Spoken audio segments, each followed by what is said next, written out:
شہر یروشلم روئے زمین پر وہ واحد شہر ہے جسے تینوں الہامی مذاہب یعنی یہودیت، عیسائیت اور اسلام کے ماننے والے عزت اور احترام کی نگاہ سے دیکھتے ہیں اور اسے مقدس سرزمین تسلیم کرتے ہیں۔ یہ تاریخی شہر اپنے اندر مختلف قوموں کے تاریخ، عروج و زوال، جنگ و جدل اور داستانیں سمیٹے ہوئے ہے، جس نے قدرت اور انسان کے ہاتھوں تکلیفیں برداشت کی ہیں۔ یہ مقدس شہر کئی بار اجڑا اور آباد ہوا، لیکن آج بھی یروشلم لوگوں کے دلوں میں ایک انفرادی مقام رکھتا ہے۔ جغرافیائی لحاظ سے یہ عجیب ترین شہر ہے۔ یہ شہر ڈھلوان پہاڑی پر واقع ہے جو جزریل کی سرزمین سے لے کر عقبہ تک پھیلا ہوا ہے، جو جنوب اور مشرق کے علاوہ پہاڑی کے درمیان گھرا ہوا ہے۔ ہسٹوریکل ریکارڈ کے مطابق یروشلم میں کبھی بھی قحط نہیں پڑا، جبکہ یہ شہر 3000 سال سے موجود ہے۔ یروشلم کی وادیوں میں موجود دور دور تک پہلے چونے کے پتھر اور سنگ مرمر کی بنجر وادیاں ایک پرکشش اور قدرتی وادی کی شکل اختیار کرتی ہیں۔ مختلف قوموں نے مختلف دور میں اسے الگ الگ نام سے نوازا ہے۔ اس کا سب سے پرانا نام جیبوس ہے۔ یہودی لٹریچر کے مطابق حضرت ابراہیم علیہ السلام نے اس شہر کو جرا کہا تھا، اور بعد میں شالیم نامی بادشاہ نے 2000 سال قبل مسیح میں اس میں شلم کا اضافہ کر دیا۔ اس طرح دو عبرانی الفاظ یعنی یرو اور شلم کا مرکب یہ شہر یروشلم کہلایا۔ اس کے علاوہ عربوں نے اسے سنہرا شہر یعنی گولڈن سٹی کا نام بھی دیا تھا، کیونکہ جب سورج غروب ہوتا تھا یا طلوع ہوتا تھا تو اس کے کرنوں سے یہاں سنہری پتھروں سے بنے ہوئے مکانات جگمگا اٹھتے تھے۔ جب یہاں رومیوں کی حکومت آئی تو انہوں نے اسے ایلیا کا نام دیا تھا۔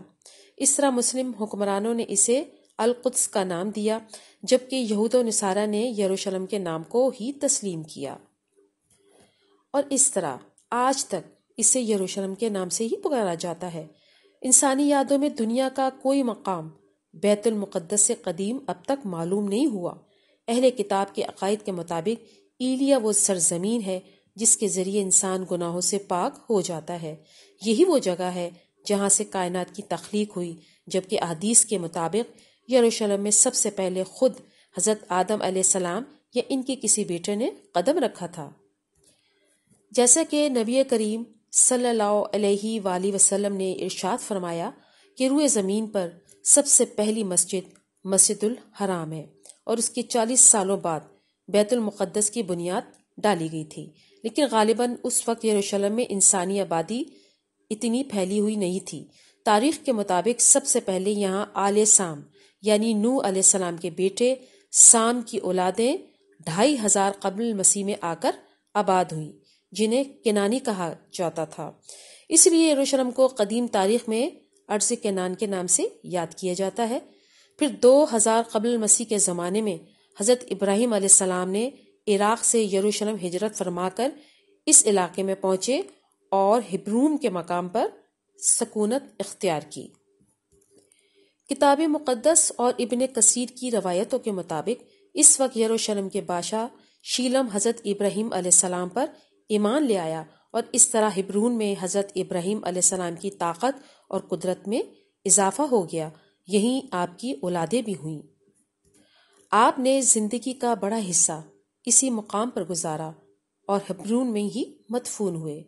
40 سالوں بعد حضرت ابراہیم علیہ السلام کے پڑ پوتے یعنی حضرت یعقوب علیہ السلام نے اسی جگہ خداوند خدا کو خواب میں دیکھا تھا، لہٰذا انہوں نے اس مقام پر بیت ایل کی تعمیر کی، جو یہودیوں کی پہلی مقدس مقام مانا جاتا ہے۔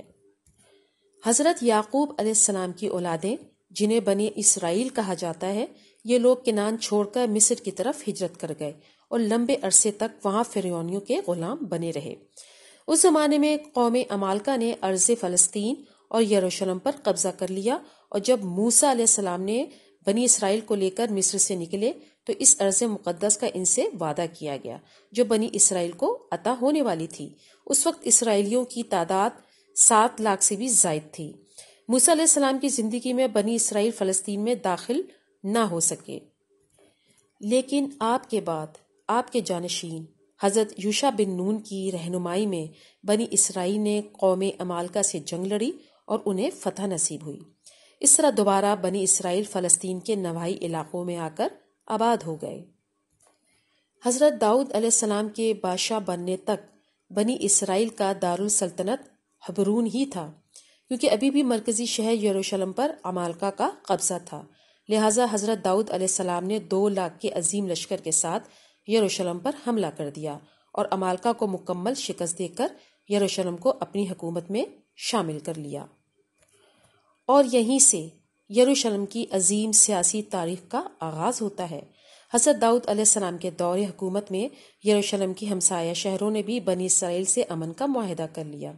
داؤد علیہ السلام نے یروشلم کے چاروں طرف اونچی اونچی فصیلیں قائم کی اور بڑے بڑے چشمے کھدوائے، پتھریلے وادیوں میں باغات لگائے گئے اور یروشلم میں عبادت کے لیے ایک ہیکل کی تعمیر کروائی گئی، جس میں تابوت سکینہ کو رکھ دیا گیا۔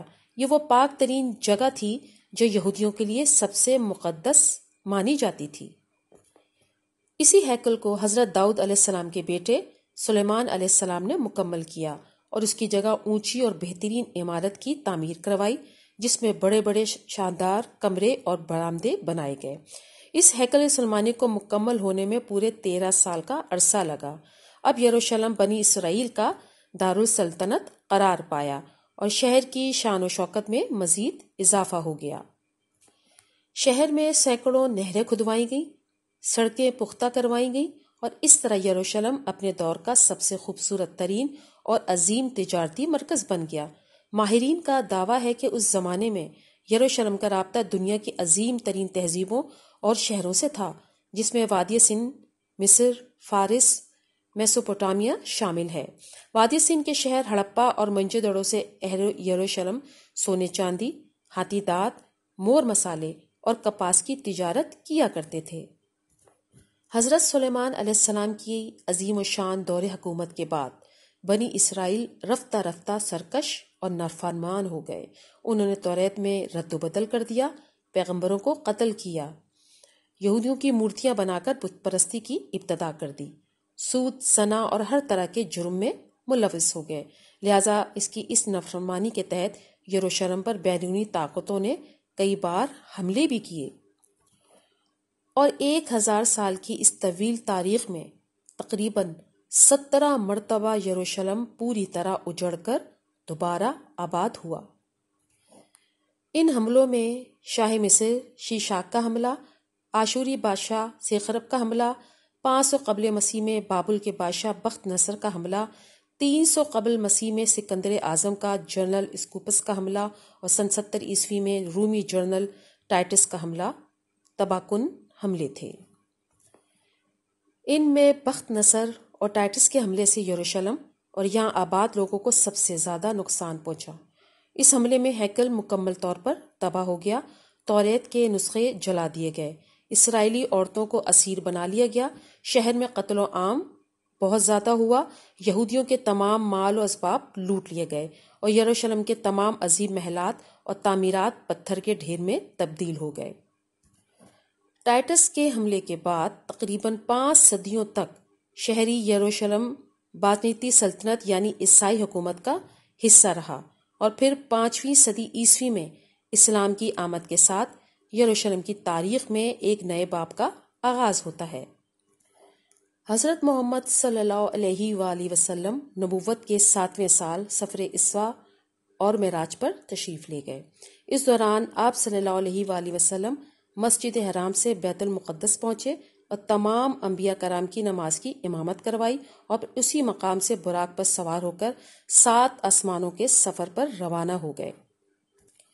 اس طرح کعبہ شریف اور مسجد نبوی کے ساتھ یروشلم کے بیت المقدس کو اسلام کا اہم ترین مقام کا درجہ حاصل ہوا۔ 16 ہجری یعنی 236 عیسوی میں حضرت عمر بن رضی اللہ تعالیٰ عنہ کی خلافت میں بیت المقدس کو یہود اور نصارہ کے ہاتھوں سے آزاد کروا لیا گیا اور یروشلم اسلامی سلطنت کا حصہ بن گیا۔ 86 ہجری میں اموی خلیفہ عبد المالک بن مروان نے مسجد اقصی کی تعمیر کرائی اور خلیفہ عباس منصور نے مسجد کی مرمت کروائی۔ مسلمانوں کے یروشلم فتح کرنے کے بعد کئی عرب قبائل وہاں آ کر سکونت پذیر ہو گئے اور کچھ عرصے میں ہی یروشلم ایک خالص عرب علاقہ میں تبدیل ہو گیا۔ بنو عباس کی خلافت تک یروشلم اسلامی ریاست کا حصہ رہا، لیکن جیسے ہی خلافت کمزور پڑنے لگی تو 1099 عیسوی میں صلیبیوں نے بیت المقدس کو مسلمانوں سے چھین لیا اور یروشلم میں مسلمانوں کی خون سے ہولی کھیلی گئی۔ تقریباً 88 سال تک یہ شہر صلیبیوں کے قبضے میں رہا اور آخرکار قبلہ اول کی آزادی کی خاطر 16 جنگیں لڑ کر سلطان صلاح الدین ایوبی نے 1187 عیسوی میں یروشلم کو دوبارہ آزاد کروا لیا۔ صلاح الدین ایوبی کے بعد تقریباً 700 برسوں تک یروشلم اسلامی سلطنت کا حصہ رہا۔ جہاں ترک عثمانیوں نے اس شہر کو خوب ترقی دی تو وہیں یہود و نصارہ کے لیے بھی شہر کے دروازے ہمیشہ کھلے رہے اور یہ یروشلم نے تاریخ میں پہلی مرتبہ اتنے عرصے کے لیے امن و امان کا دور بھی دیکھا۔ لیکن پھر سال 1917 میں خلافت عثمانیہ کے خاتمے کے بعد یروشلم دوبارہ فتنہ و فساد کا مرکز بن گیا اور 1948 عیسوی کو امریکہ، برطانیہ اور فرانس کی سازشوں سے ارض فلسطین کے خطے میں صہیونی سلطنت قائم کر دی گئی اور یہودیوں نے یہاں اسرائیل کے قیام کا اعلان کر دیا۔ لہٰذا عرب ممالک اسرائیل کے خاتمے کے لیے میدان جنگ میں کود پڑے، لیکن یورپ اور امریکہ کے سہارے سے اسرائیل نے عرب ممالک کو شکست دے دی۔ 1967 میں 6 روزہ عرب اسرائیل جنگ کے بعد یہودی یروشلم اور بیت المقدس پر بھی قابض ہو گئے۔ عرب اسرائیل جنگ میں فتح کے بعد یہودیوں نے یروشلم سمیت فلسطین کے مشرقی علاقوں پر بھی قبضہ کر لیا، جسے عالمی برادری آج بھی ایک غیر قانونی قبضہ قرار دیتی ہے۔ اور صرف یہی نہیں بلکہ وقت کے ساتھ اسرائیل نے فلسطین کے مزید مسلم ممالکوں میں علاقوں پر قبضہ کرتا چلا گیا، جو آج تک جاری و ساری ہے۔ ان قبضوں کے رد عمل میں ہر سال فلسطین میں اسرائیل کی انسانی سے ظلم کے مناظر دیکھنے کو ملتے ہیں۔ اس میں کوئی شک نہیں کہ فلسطینی مسلمان اب تقریباً 1 صدی سے تکلیف اور آزمائش کی چکی میں پس رہے ہیں اور یہ دنیا کی واحد قوم ہے جو خود اپنے ہی علاقے اور اپنے ہی وطن میں مہاجروں کی سی زندگی گزارنے پر مجبور ہے۔ لیکن یہ بھی سچ ہے کہ دنیا بھر کے مسلمانوں کے دل اہل فلسطین کے ساتھ دھڑکتے ہیں اور وہ کسی بھی صورت اسرائیل کا غاصبانہ قبضہ تسلیم کرنے کے لیے ہرگز بھی تیار نہیں ہے۔ فلسطین کا غم امت مسلمہ کا مشترکہ غم ہے اور یہ بات بھی روزیں روشن کی طرح عیاں ہے کہ بیت المقدس کا مسئلہ فقط اہل فلسطین کا مسئلہ نہیں بلکہ پوری امت کا مسئلہ ہے۔ احادیث کے مطابق قرب قیامت میں یروشلم جنگوں کا مرکز ہوگا اور وہاں اسلام کا غلبہ ہوگا۔ حضرت عیسیٰ علیہ السلام کا نزول بھی انہی علاقوں دمشق کے مشرق میں سفید مینار کے پاس ہوگا اور وہ دجال کو باب لطف کے پاس قتل کریں گے۔ باب لطف فلسطین کے علاقے میں بیت المقدس کے قریب ہے اور اس طرح فتنہ یاجوج ماجوج کی ہلاکت اور انتہا بھی بیت المقدس کے قریب جبل الخمر کے پاس ہوگی۔ اور قیامت کے قریب وہ وقت بھی آئے گا جب ایک مومن جماعتوں کے ہاتھ مسلمان ایلیا یعنی بیت المقدس میں اسلام کا جھنڈا نصب کر دیں گے۔